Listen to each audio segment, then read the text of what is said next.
Father, thank you for this time. Minister to your precious flock. This is your church. Hide me from them. And may you speak to them, and may you impart them. May you transform them. May you elevate them. May you bless them. Oh God, thank you for this opportunity to stand before your precious bride. Oh, I humble myself before you and before them. Today I want to teach about that authority and the benefit of the saints in the name of Jesus. This name we call kangaka. Do we know our benefits kulo? Do we know the advantages we have ngalo? I want to talk about Jesus today. Ngizwa? I want to talk about Jesus. The name. The name. The name. If ukhuluma ngegama elingaphezu kwawo wonke amagama, unokuthula igama, kodwa kunegama elingaphezu kwanokuthula. Kusho ukuthi unokuthula funeke mayisebheda, mase likhulumele leli gama uthi uyabheda, uthi ubuyele nganeno. Uprincipal wo principal. Nangizwa? Ingakho sithi ungqongqoshe ongqongqoshe. Nangizwa bazalwane? So we will look at that today in the name of Jesus. We'll look at Jesus in the name of Jesus. Once you speak about this name, once Jesus, I want to teach you something today. Are you ready to learn? Are you sure?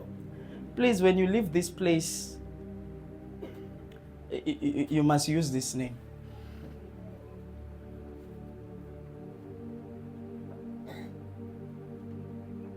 Angazi ubhekane nani, but use this name. Use it. Use it. Advise. It's not an advice. I'm telling you. And it's not a request. It's a command. Use it. Amen. Use it. Let's go to Matthew.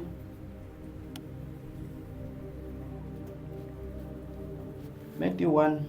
We'll start reading from verse 18 to 21. Uzalwa kukaJesu Kristu kwabanje. Unina uMaria esemiselwe uJosefa. Bengakahlangani wafunyana ekhulelwe ngoMoya oNgcwele. Verse 19. Kepha uJosefa indoda yakhe engumuntu olungileyo engathandi ukumthela ihlazo. Wayefuna ukumlahla ngasese. Verse 20. Isazidla ngalokho bheka. Ingilosi yenkosi yabonakala kuye ngephupho ithi, Josefa ndodana kaDavide, ungesabi ukumthatha uMaria umkakho, ngokuba lokho akukhulelweyo kungoMoya oNgcwele. Verse 21. Uzawuzala indodana, loyiqambe igama lokuthi uJesu, ngokuba nguye uyakusindisa abantu ezonweni zakhe. Ngizaba. Lesimeni lapho. Now, let's look at this quickly and then we can move forward. Now, we know the story. So, uJosepha being righteous, elungile, what? No. My fiance isikhulelwe. So, into engizoyenza manje ngeke ngimhlaze. Ngizohamba ngasese ngifike ngithi lokho bokusihlanganisile uphelile. Nalapho ngenza umusa ngoba ngilungile. Ufuna ngabe ngimbeka phambi kwabantu ngithi hey lalelani bantu. Lo sengigilile. Lo usevele ngamthola esekhulelwe kodwa ngingakaze ngimithinte. Now, lithi ke wayesezomdivorce ngasese and then kwafika ingilosi kuye ephuphweni izo intervene. Yathi Josefa lokhu akuthwele umkakho kungumoya oyingcwele. So, kuyi result of the Holy Spirit. So akazange enze lutho, akaganganga. So ungayeki ukumthatha, qhubeka umthathe. uJoseph. Eish. Wamthatha ke ngithi bazalwane. Wase wathi ke ingilosi yamnika a prophetic word. Yathi ke lo mntwana lo ozayo kuzoba umfana.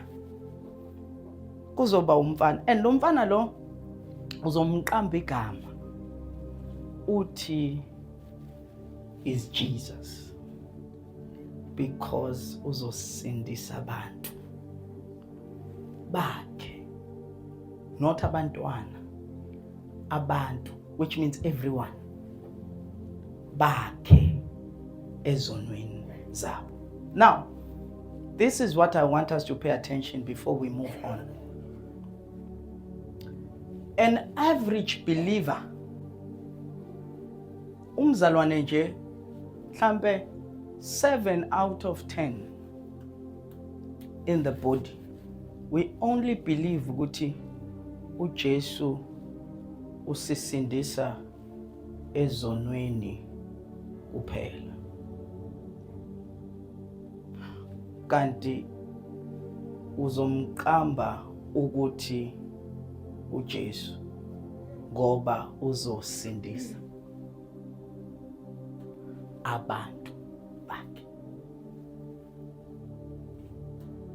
Ningilalela? Kusho ukuthi every time you need saving, He's there. Akazi ukusindisa ezonweni kuphela. Uzoqala ngazo, but akagcini ngazo. Now, igama elithi Jesu ke lisuka kwisiHebrew ngithi ngesiHebrew ke Yeshua. From Yeshua they translated to what? To is Greek. Is Greek isithi Jesus. From Jesus, mina ngintshela lokhu ukuze nibone ukuthi ngiyazi khona la ngiyakhona. From Jesus, English translator is Greek, as translated with Hebrew as now from Jesus to Jesus. But it means the same thing. It means the Savior. It means salvation. It means prosperity. It means healing. It means peace. It means riches. It means breakthrough. It means ninglalela ngithi. So that name, asithini, that name, the name of Jesus is not a noun. Nishoni. The name of Jesus is a verb. Now, uJesu ke akayona noun.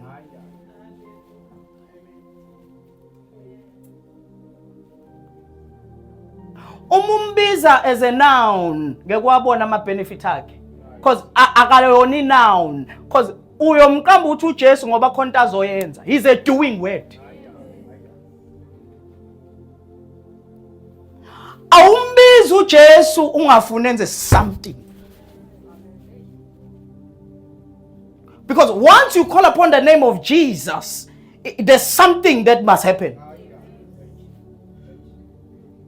Even ngisho ngenzeki lutho, it's still happening.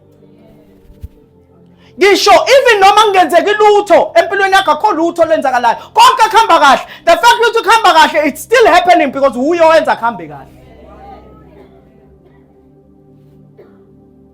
Ngithi uJesu nomelele emkhunjini, he's still doing something because uthi konke akulala kuthule kuthi cwaka sikwi peace. Sikwi rest la. Niyangizwa ukuthi kuthini?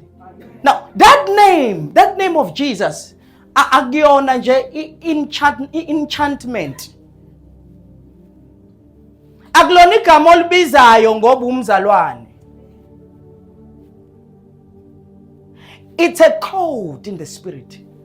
It's an access code. In fact, it's what connects you to heaven. You minus that word, you and heaven have no connection. Into edala ukuthi waziwe ekhaya, waziwe ukuthi khona akhona, khona umaka akhona, khona umamzo, khona uGoglinda is the name of Jesus. Because You are in him. You are not. Awulisebenzisa ukulo. For any man who's in, you are in. Awulisebenzisa ungaphandle, usebenzisa ukulo. Leli gama liphethe wena, uphethe lona, niphathene. That is why Elizabeth ke meyikhuluma laphana evakashela uMaria uthi, what do I owe the pleasure? Ukuthi uma wenkosi yami. Uma wenkosi. Usakhulela uMaria. Kodwa uthi Elizabeth uma wenkosi. Noma ekhulela uyinkosi. Noma phethe uMaria, uphethe uMaria. Ningilalela ukuthi ngithini manje? Leli gama asilisebenzisi singekho kulo. Into enza ukuthi silisebenzise ngoba sikulo. iBhayibheli lithi sihlalisiwe kwesokunene sikaBaba. We are seated together in heavenly places. Akuwena lokuba uJesu la. Makuwena lokuba uJesu la uzobuya umkhohlwe. Cila uJesu akakhohlweki. Ngengathi kubazalwane lapha nezinsuku into oyibukayo ubuka naye amehlo akhe kuwe. Lo buka khona uyabuka naye. Sengisho ukuthi konke okwenzayo ukwenza naye uphakathi kuwe. Nawe uphakathi kuye. So I'm still in this name of Jesus. When God created everything, He spoke them.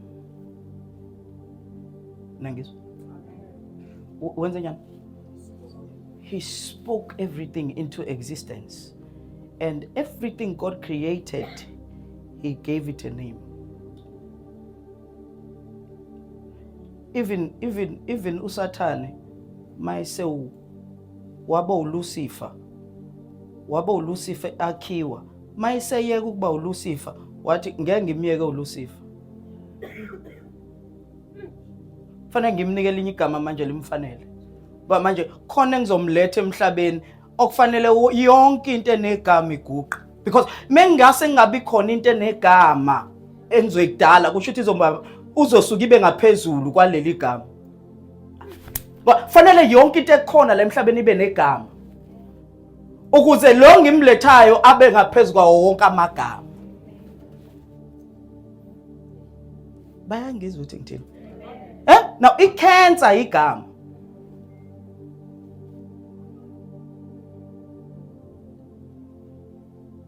Manje makufika uJesu kwicancer, kufanele kube khona ke ozoba ngaphezulu. Bangilalela. Ningilalela ngithi? Now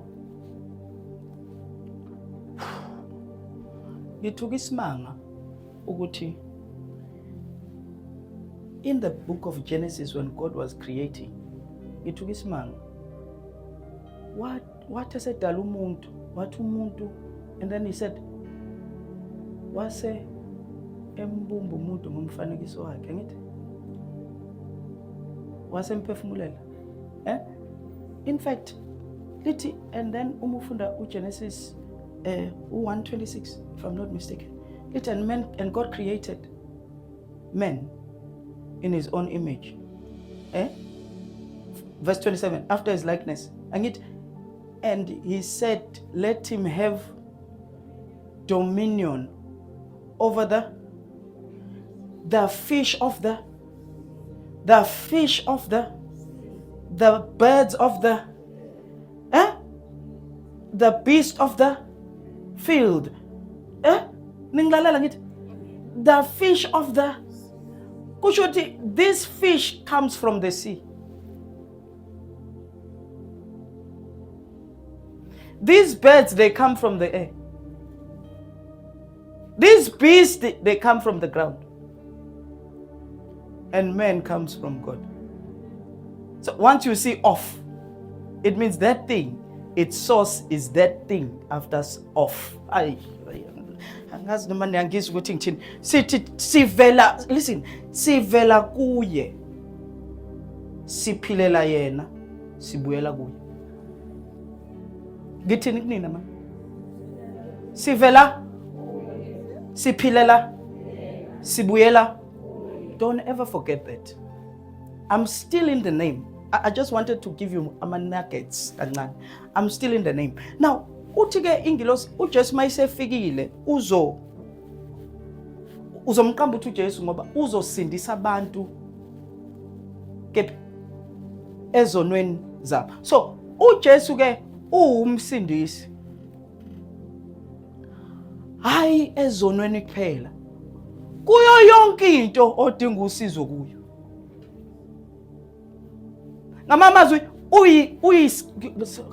khona omama bathi abazi khona kuthiwa isikele emkhiya nesasa yazi kuthiwa isikele emkhiya sikhule abantu mina yabo ngimdala kahle hle ngithi khona lokho kuthiwa isikele emkhiya ovula noma ikuphi ngiyangizwa. So uJesu ke ulokhiye, but ibandla uJesu limvalele ezonweni. I'm being honest. Simvalele ezonweni kanti uJesu umsindisi wakho konke. Not ezonweni kuphela, uqala ezonweni ukuze abuyisane ubudlelwane. After that usesindisa yonke into edinga ukusinda empilweni yakho. Asithini Jesus. Asithini the name of Jesus. Is powerful. But why kuba ngathi alikho powerful kithi? Why ulubize nothing happens? Why? Do you know ukuthi the church ngizokhuluma enye into manje. Listen to me. I think the name of Jesus. The name of Jesus is Jesus. Is the Father. Is the Holy Spirit. In the name. The name of the Father is Jesus. The name of the Holy Spirit is Jesus. The name of the Son is Jesus. So in Jesus is the fullness of God. Uphelela bukaThixo kuKristu Jesu. So when you call this name, you are calling the entire Godhead. Ubiza uBaba, ubiza uNdodana, ubiza uMoya Ngcwele. Let me tell you something again.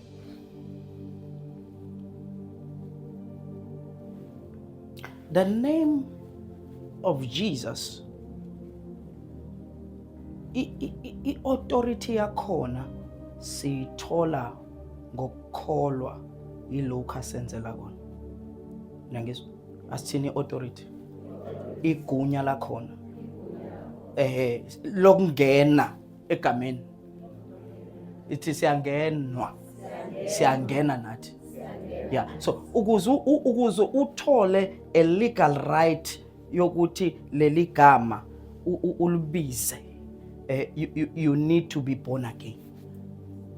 Ningilalela ngithi. But now this is where the problem is now. Leli gama ke awugcini lapho ukulibiza. Kufanele kube namandla umulibiza. So uma uzalwa kabusha uyanikwa i-right yokulibiza, kodwa unikwa amandla alo. Bayangizwa ukuthi ngithini? Ngithi if you believe in Jesus and you give your life to Jesus, you are now given the right, the legal right to call this name. But you are not given the legal right for that name to work for you yet.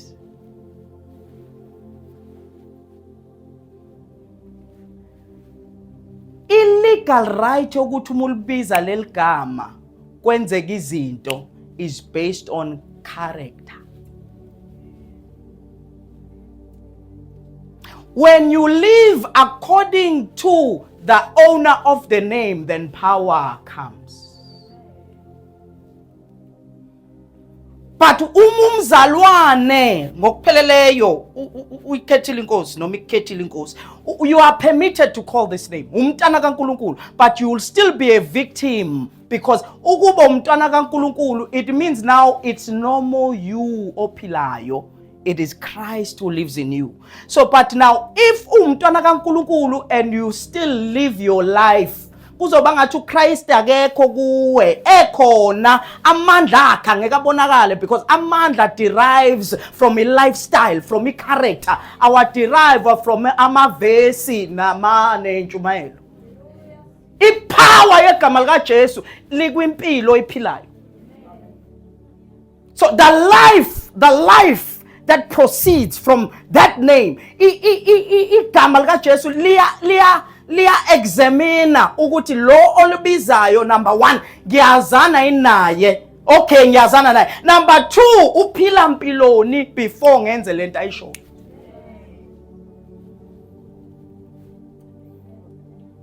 So if you don't see the power, don't think khona okunye okuseceleni. No, check your life.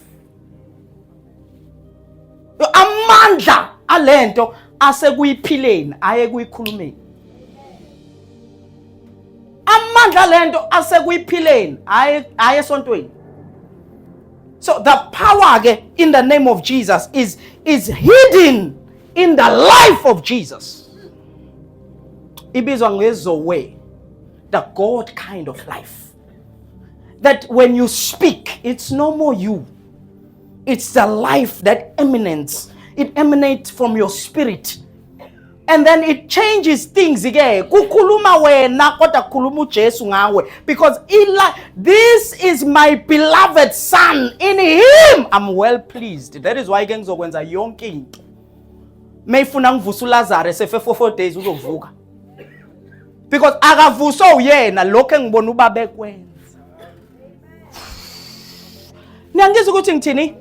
Now listen to me. There's a you that is in heaven that is waiting for this you.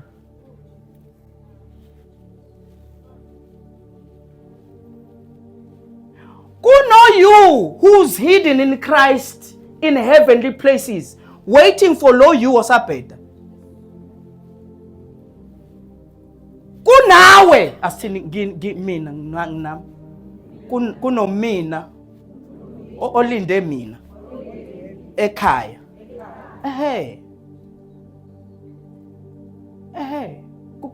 So listen. Isikhathi esincane. Asibizelwanga to live independently of heaven. It is heaven than us. Everything we are. That is why the Bible says, whatever we bind must be already bound in heaven. Asikwazi ukubind izinto la emhlabeni ezingabindiwe ekhaya. So we must study ukuthi ekhaya yini ebindiwe yini ereleasiwe, so that we can come here and say, no, there's no sickness kumina lo sekhaya. Why am I sick? Then I'm binding this sickness, because lo hleli no Christ kweza semazulwini indawo at the right hand of the Father akaguli. So ngiyakwazi ukukhoshelana naye ngithi mengithandaza ngikhuluma naye eku Christ athi no, don't pray like that, pray like this. The Spirit of God yenziwa umoya kaNkulunkulu lo mami. That is why ke umubheda lo le uyaphoxeka athi wenzani manje, ithi inkosi nami angazi wenzani. Ayisho ukuthi wenzani, uthi angazi wenzani ngoba uhleli nayo. Ibuza kanje ithi wenzani manje, inawe.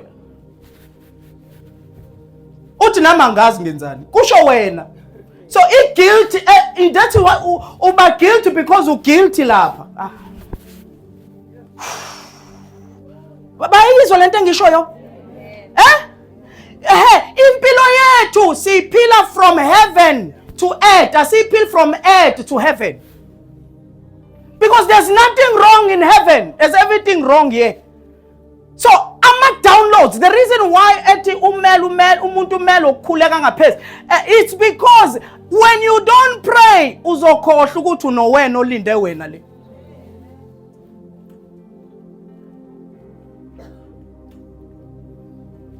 Bayezwa.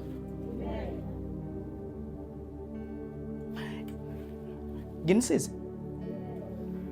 lithi iBhayibheli uJesu mayesebuya uzobuya nabangcwele.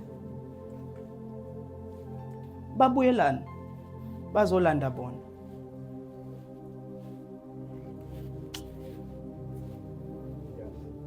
Asikho isidingo sokuthi babuye indaba bangavele baphendule imizimba nje. Kodwa kufanele babuye beze la emhlabeni. Babuyelana bazolanda bona.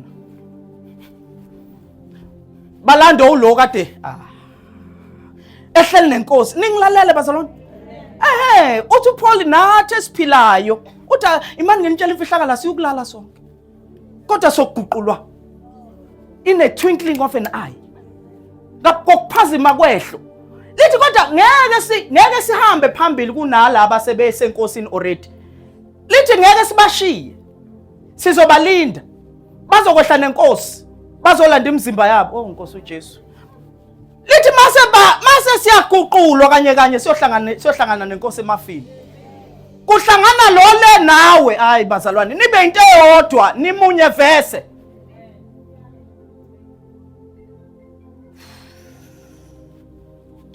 I'm still kuJesu njalo ningalahleki. Because I want you to understand that when you call this name of Jesus, bengibiza igama lika Jesu bazalwane. Njengo Mary, njengo Elizabeth, konke fanele igxume esibelethweni sakho. Mangagxumi lutho awukhulelwe. Mangase nje ngithi manje Jesus, fanele kube khona into ethi walibiza. Ukuzizwa umuthi thank you Jesus, usukuthi thank you in kungekho lutho. Ukuzwa uthi uyayihambela thank you Jesus. Yini? Ini lo ibongayo. Awuyazi wena kodwa your spirit knows it. That is why sometimes uzothi uhlala eTexini, uthi uhlala eTexini athi wena kuwena pray. Uqalaza uthi awungeke kugcole kanje. Kusho wena, usho kuwena. Uthi pray. Wena uthi awungeke ukugcwela. Athi wena, uphinde wena uthi hayibo thanda uzwe ukuthi ugcina usuhluleka kwesinye isikhathi uma umuntu wamoya uthi bayethe. Uzama ukuyicontrola kucontroleke because wena kuwe ufuna ukuthandaza. Zenzo chapter number 3 verse 1 to 8. uPetru noJohane bakhuphukela ethempelini ngehora lokukhuleka elesishagalolunye. Verse 2 kwase kulethwa indoda ethile eyisishosha kwasesiswini sikanini. Ababeyibeka imihla ngemihla ngasemnyango wethempeli othiwa omuhle ukuba icele ukwabelwa izipho kwabangenayo ethempelini. Verse 3 kwathi kuba uPetru abone uPetru noJohane beza kungena ethempelini wacela ukwabela isipho. Verse 4 kepha uPetru wamqolozela kanye noJohane wathi sibheke. Verse 5 wayesebabheka ethemba ukuba amukele utho kubo. Verse 6 kodwa uPetru wathi isiliva negolide anginalo, kepha lokho enginakho ngikupha khona. Egameni lika Jesu Kristu waseNazaretha Jesus hamba. Verse 7 wayesembamba ngesandla sokunene wamsukumisa waqina masinyane izinyawo zakhe namaqala. Verse 8 egxuma wema wahamba wangena nabo ethempelini ehamba egxuma emdumisa uNkulunkulu. But Peter said, I don't have any silver or gold for you, but I'll give you what I have. In the name of Jesus Christ the Nazarene, get up and walk.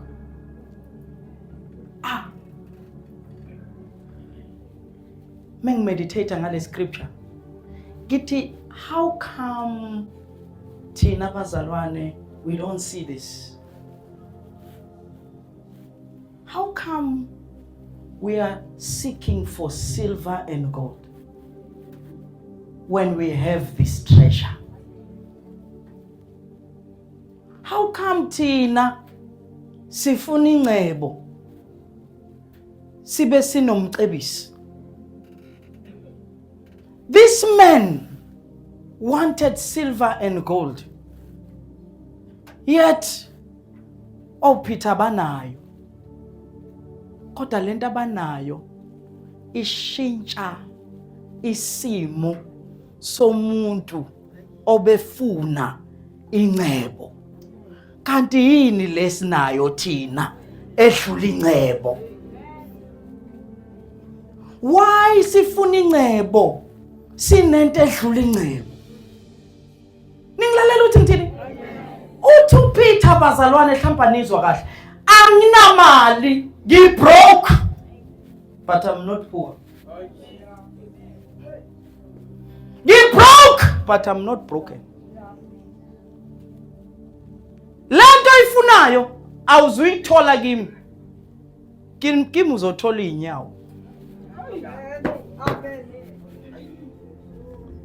Bayayizwa lento engisho bazalwane?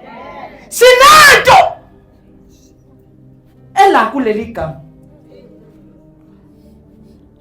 Uma udinga inyawo liyinyawo. Uma udinga amehlo njengo blind Bartimaeus la amehlo.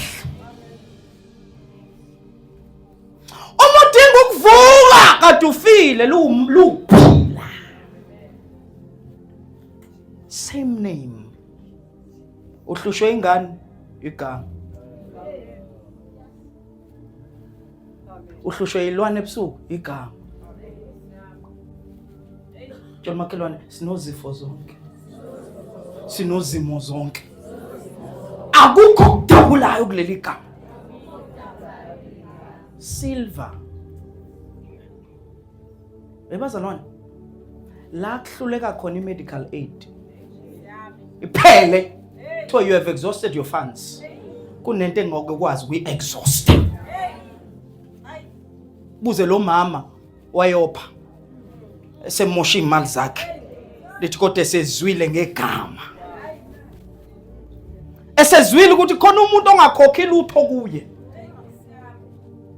Wathi ngizosuka ngiye kuye. Angidingi nokuthi angibeke izandla, imi engizobeka yena. The name of Jesus. Mufunda Proverbs 18 verse 10. Uthi the name of the Lord is a strong tower. Tumpushoko. Unamandla. Uthi abalungileyo. Angazi wena ubalekela komuphi umphosho. Khona igama ofanele ubalekele kulo. Uliliye linamandla bazalwane leli gama.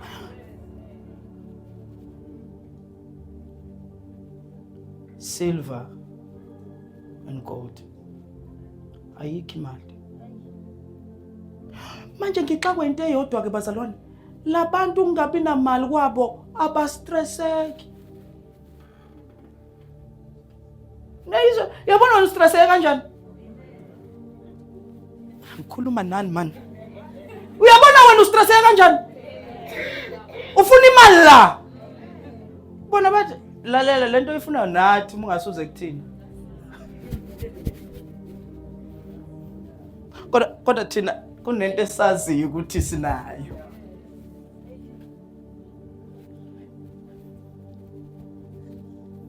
Igama. Sinegama. Ngithi sinegama. Linye igama esinikwe lona. Uyazi indaba sinikwe leli gama ingoba wayazi uJesu ukuthi mengihamba bazosala babe nezinkinga uSathane uzobavukela. Bayayidinga isecurity.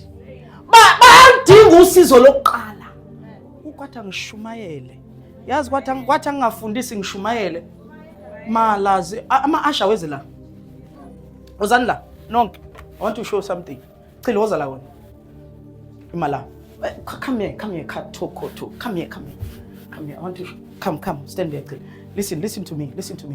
Oh, watch this. It is negam. Oh man. Listen to me. I like it. Listen. This is the army of heaven. This is my defense mechanism. This This is the army of, this is the God, and then the God of the armies of Israel, the chariots. Now, listen now. Bandawam, enzanje nake. Ngobo, imala. Imanla nipege le. Now, if this is heaven, come here, please. This is Satan. Now, this is sickness. This is discouragement. This is poverty. This is whatever you can think of. This is it. I want to tell you the secret today. Look what's gonna happen. Say, now, when I say Jesus, Jesus! This is what's happening in heaven when you call this name. Oh, Jesus! Oh, Jesus! Oh, Jesus! 2 steps. Oh, Jesus! Oh, Jesus! Jesus! Jesus! Jesus! Jesus! When the enemy looks at this, when you don't see, what happens is that you will see things changing. Now, come here. The Bible says now, resist the devil and he shall flee. You are crying. The enemy is right in front of you. But when you say Jesus, what is happening? Because amazulu wonke when you say Jesus, they turn around and see who's calling the master. But as I'm calling the master, I need to be in the master and do the will of the master. Now go back. If you are in sin and you say Jesus, don't turn back. Jesus! Jesus! Nothing will happen. But when you are living for the king and everything about you is about Jesus, you are in the kingdom. When you say Jesus, you draw the attention of heaven.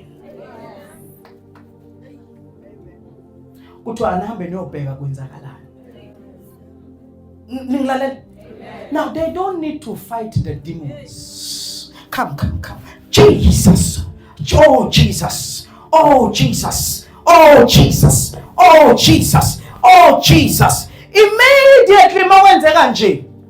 How do you know ukuthi selikhona izulu? And the peace of God that surpasses all understanding. If peace is not what you have a backing now, awusakho wedwa, usune backing, no isimo singashintshi, but the peace of God is guiding your heart. It shall guide your heart. Ngoba usune backing, ubuwedwa, ungena emkhulekweni wabisa igama lika Jesu, wa attract heaven. Now awusakho wedwa, now you have peace. Uzuzwakala udumisa ngathuthandaza. Uzuzwakala ubonga ngathuthandaza, because you know I'm no more alone.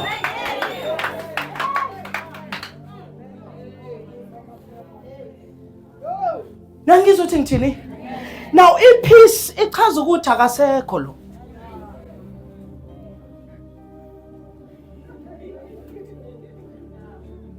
Ususale nezulu.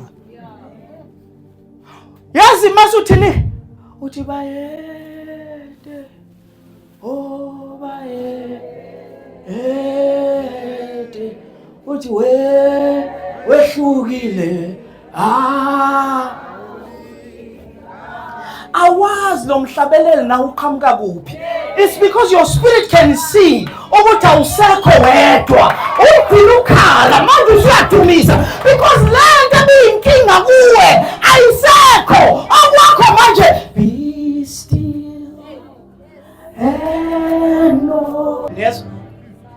Niyasizakala?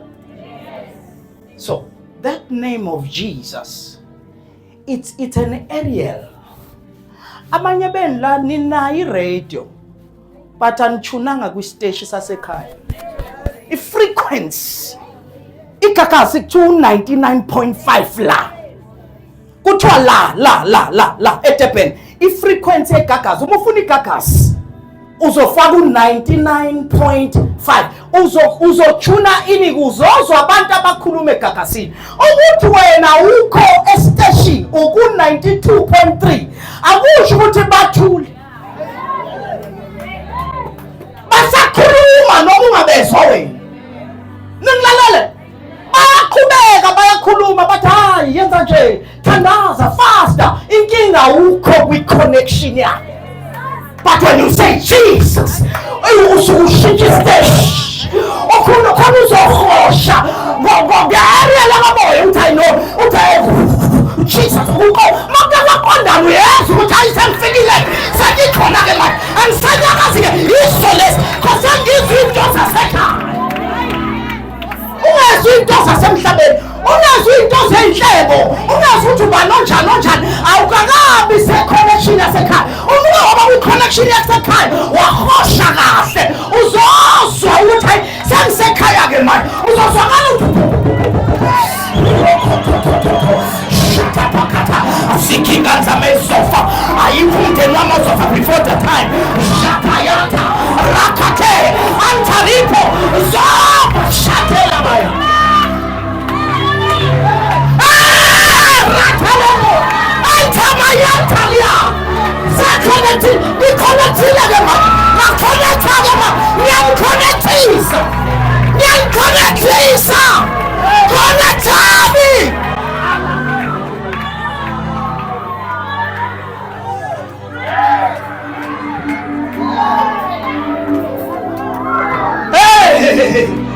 Anamashakaya, Ramamama Rokosi.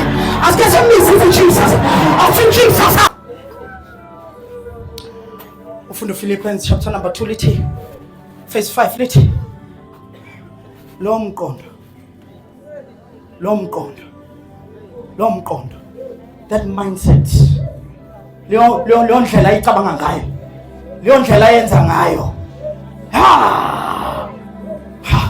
Oh my God. Hey ebazalwane musani asingahlula uSathane. Lithi iBhayibheli asibona abangawazi amacebo akhe. Lithi asibona abangawazi amaqhinga akhe. Uma ufunda ngenxa yesikhathi, uma ufunda Izenzo chapter number 3 from verse 7 to 10 bathi kuye babiza uPetro. Bathi kuPetro anishoni. Lento eniyenzile. Dube. Ufunde la. U4. Ngicabanga to 4, 7 to 10. Hey, ikhona indaba kuleli gaba. Ngithi ikhona indaba. Verse 7. Babamisa phakathi kwabo babuza bathi yes lokho nikwenze ngamapha amandla ngaliphi igama na. Nangizwa ngoba manje sifuna ukwazi ukuthi lento eniyenzile ikhona into ethi kithi siyazi ukuthi ayenziwanga yini. Bengeke nenze lento le. Manje nisitsheleke nisebenziseni. And uzubona ukuthi they are very wise. Bathi asusho ukuthi nimnikeni. Into esifuna ukuyazi ukuthi iliphi igama namapha amandla. Ningilalela bazalwane uthi ngithini? Niyangizwa ukuthi ngithini ngithi? Ngithini kunina? Amapha amandla iliphi igama enilisebenzisile ukwenza lo mlingo lo. Ukhonto show uPetro ke oh my God ku verse 12 uthini qhubeka nalo liphi igama emapha amandla shesha. Oh ayi khona uPetro egcwele umoya ongcwele egcwele umoya ongcwele ya wathini nina babusi bezizwe amalunga nxa sibuzwa namuhla ngomsebenzi omuhle kumuntu ogulayo ukuthi yena usindiswe ngani. Imani sithe uJesu yini wenzeni usindisile. Uyini? Umsindisi. Wenzeni? Usindisile. Listen to me. Asikho isono la. Khona umuntu obegula for 40 years. Badingeka umsindisi. Kancane faka uphost uma ulifunda kukhona ufunda uJohn ukhuluma ngendoda eyayihleli echibini for 38 years angithi ingalithola usizo. If you look geographically ukuthi yayikuphi nala okwakuhleli khona le ndoda beautiful, they were in less than a kilometer away, but uJesu did not heal this man, but waya echibini wayophilisa le ndoda le 38 years. Bayangizwa ukuthi ngithini? Nangizwa? But listen, le azangayiphilise le. Wayidlula. Because wayihleze njalo uJesu kuleli temple. Mokuthiwa igate of beautiful, lihle leli gate mahle awu3. Indlela ayidesign ayemahle kodwa isimo salomuntu asikho sihle. Uhlela uyacela for 40 years wazalwa engakwazi ukuhamba. And kaJuda umuzala ungakwazi ukuhamba kusho ukuthi wena wona useswini noma abazali bona. So le ndoda ibilahliwe kahle hla ngoba iyumoni because uma ukhubazekile khonto wrong oyenzile. Ningilalela uthi ngithina ngithi now le ndoda le yasechibini eBethesda wathi uJesu uyafuna ukuphila yathi anginamuntu. Wathi uJesu awumdingi umuntu udinga mina. Lo ndoda le bathi uyafuna ukuphila. Ithi hayi angifuni imali. Uthi awudingi imali udinga mina. Udinga umuntu esikhathini samanje awudingi umuntu awudingi imali udinga yena. Tshela makhalana ngidinga yena. Angidingi igama elikhulu, angidingi uconnection, angidingi ukubribe, angidingi lutho. Ngidinga yena. Now le ndoda esechibini yaphiliswa uJesu. Kodwa le ndoda le eyayisegate yaphiliswa uJesu ePetru. Bayayiswa lento ngisho. Oh my God.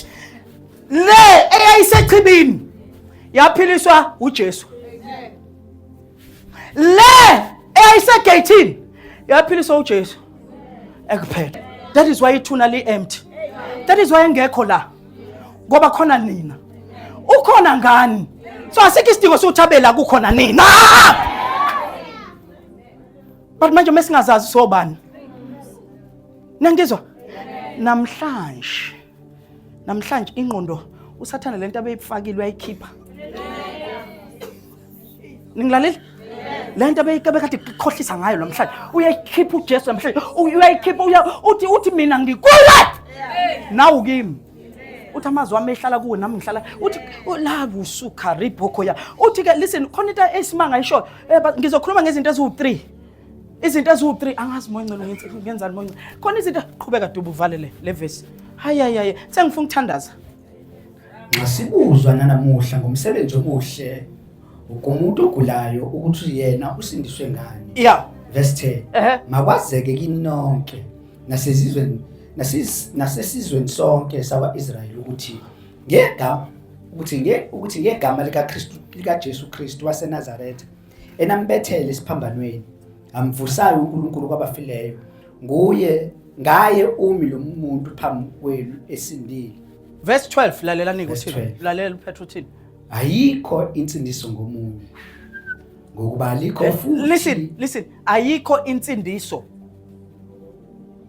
kusho ukuthi ayikho akukho ukusinda nanoma yini odinga ukusinda kuyo. Listen imani nginhlebele uyazi umoya enyangeni inyanga ifike yabo lento affectayo ifike ikhulume nomoya umoya wenyanga nalomoya lo bakhuluma bavumelana lalela mtetele kancane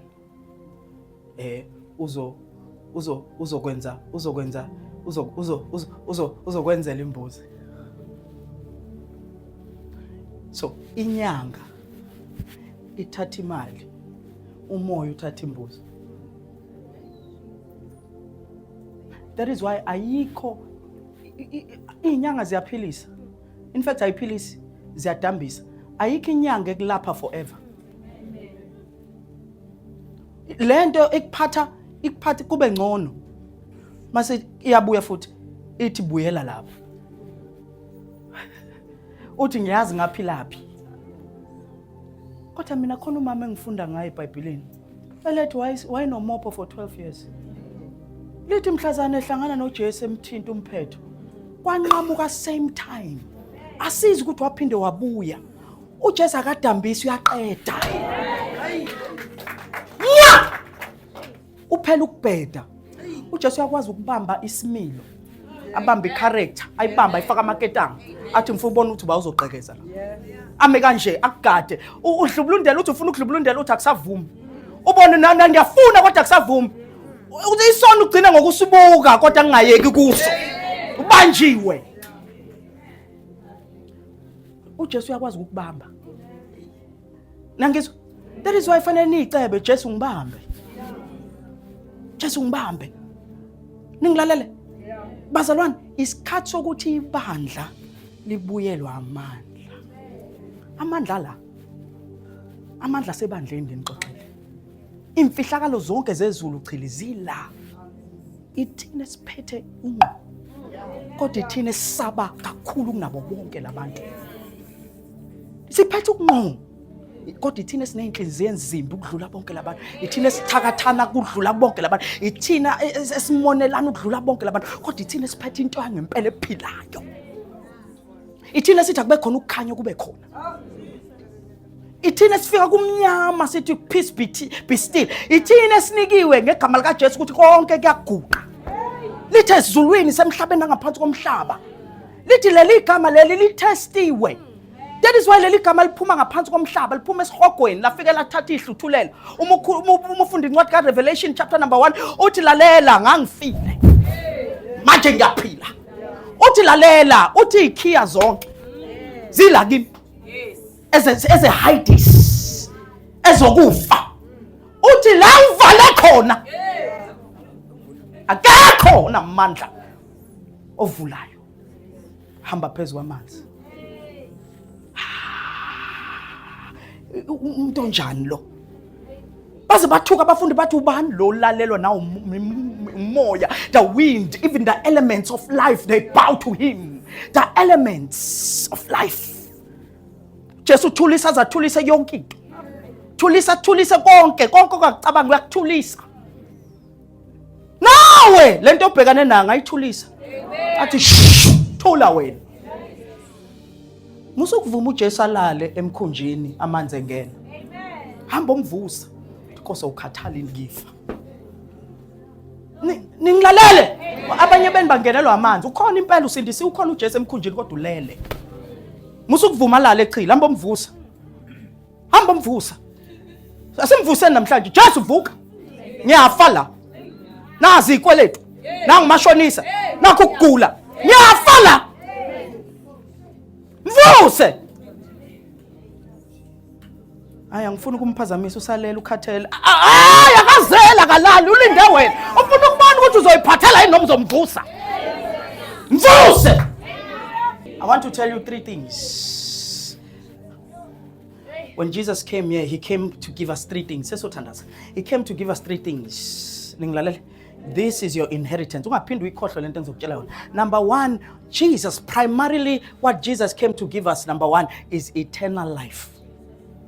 Yeah, funda tube John 17 verse 1 to 3.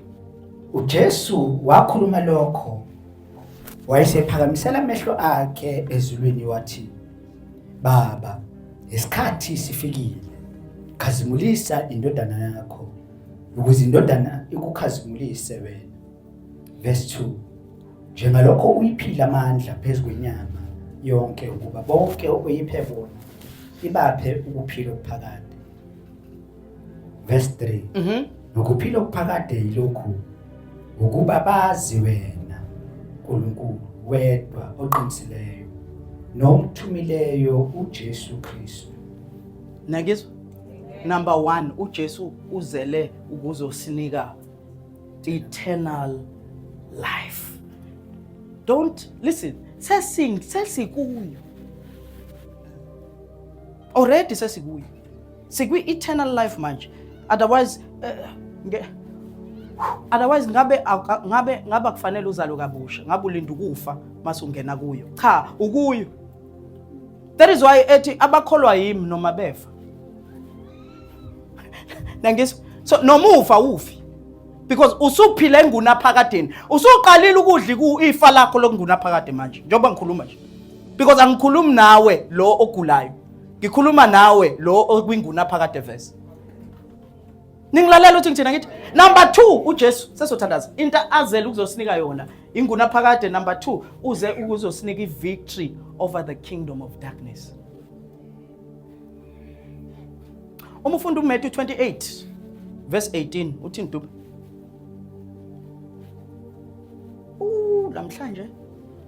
namhlanje ophumelela igama elingabaza verse 18 uJesu wasondela wakhuluma kubo wathi ngiphiwa amandla onke ezulwini nasemhlabeni. Verse 19 ngalokho hambani nenze izizwe zonke abafundi nibabhaphathize egameni likaYise nelendodana nelikaMoya Ongcwele. Verse 20 nibafundise ukugcina konke enginiyale ngakho. Character. Bekani mina nginani izinsuku zonke kuze kube sekupheleni kwezwe. Nayizwe lapho. So we must not be victims over the kingdom of darkness, bazalwane. Singabi. We have the power in the name. Amandla ethu asegameni. Let's use it. Let's use the name. Number 3, what Jesus came to give us is blessing. But the church now rush for number 3. Uthola ukuthi awukho kwi-eternal life. Futhi awukakabi namandla against the kingdom of darkness. Kodwa ufuna ama-blessing. I receive it. I receive it in the name of Jesus. I call it all receiver now. Because no more receiver, the kingdom of darkness will come and take it away from you. Because you don't have the power. You don't have the staying power. There's a staying power. There's a staying power. And that staying power is formed by the consecration. Njoba so fast and for 3 days. It's a staying power. Asinyakaziseki. Kothi kufika isilingo sikubheke usibheke sikubheke sihambe. That is why ke mekhuluma nabafundi bakhe ethi ni athi thandazani. Ukuze yes. Because uma ufika esilingweni kade uthandazile uthi isilingo yise singene esilingweni ayi. Sivele siyithole sisesilingweni ngokulinga wena. Kuthi ngilinga umuntu wrong. Siyahamba sothethisa uSathane. Sithi ubungithumelani lapha? Manje ungithume kumuntu othandazayo. Ungayizibi leyanto ethi khuleka. Mase uyahonqa. Uyizwe lento ukuthi ithi khuleka. Because kune moment bazalwane encane nje iwind elincane lithi hamba manje ukhuleka. Uma uke wayiliyeka wathi hayi ngizokhuleka ngo-10. Khohlwa ngeke usakhuleka. Isuke ilivulewe ngalo sikhathi lo wind ukuthi now is the time. Ngikunika igrace yokukhuleka. Go now. Hambani ke manje. Lisho njalo. Go now. Ungasho ukuthi go now uthi oh I will go later. No! The master is spoken. Go now. Yes. So number 3 nake uzosinika ini ama blessing. If ufunda nje Ephesians chapter number 1 verse 3. Makabongwe uNkulunkulu uyise wenkosi yethu Jesu Kristu. Osibusisile ezulwini kuKristu ngesibusiso sonke sokomoya. Njengalokho asikhethela kuye ngothando ngaphambi kokusekelwa kwezwe. Ukuba sibe ngcwele singabi nakusolwa phambi kwakhe. Nayizwa lona usibusise ngaso sonke isibusiso sakomoya. Kwi original yethu usibusise khona. Cili into edala frustration ngempilo yakho ingoba ngale awunje. So what is frustrating you is that this you is not in line with that you. So that is why uJesu eGetsemane said, Baba, if possible, this you must not go through this pain. Nevertheless, this you is in line with that me. Because into ekwenza ungathi even nomsebenzi osebenzayo awuthandi is because awusebenzi lapha.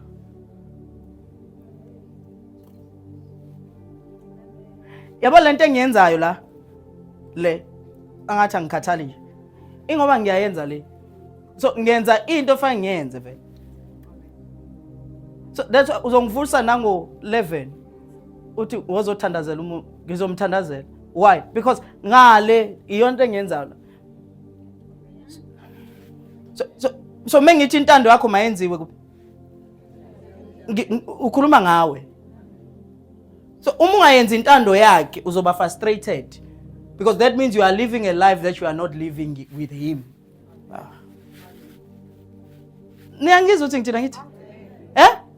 So if ngale uya cleaner nala.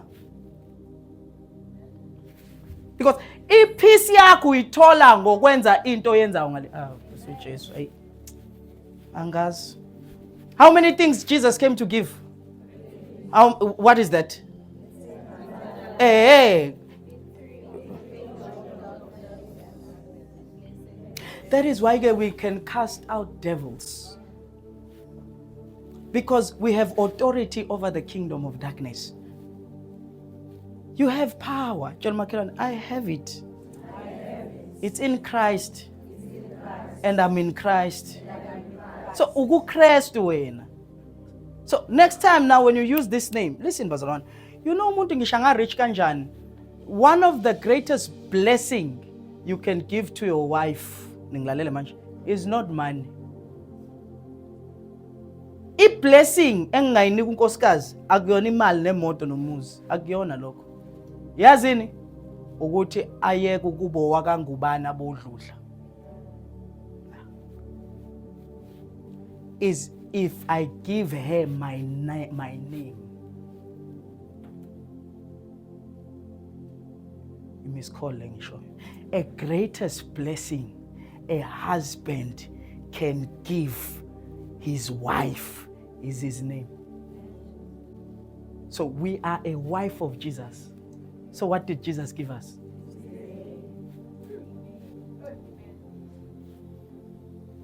Usiniki igama lakhe. So awusabelongi kuwe.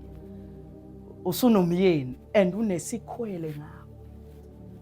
Othinta wena. Uvela uthi umuthi Jesus uthi husband. Ngithi umuthi Jesus uthi my husband. Ngithi umuthi Jesus uthi my husband. Ngithi umuthi Jesus khohle ukuthi ushadile vele. Musana ukukhalela ukushada nishadile. We my Jesu Christ basize labazalwane. Umuthi my husband, umuthi Jesus uthi husband. Nasi isimo la.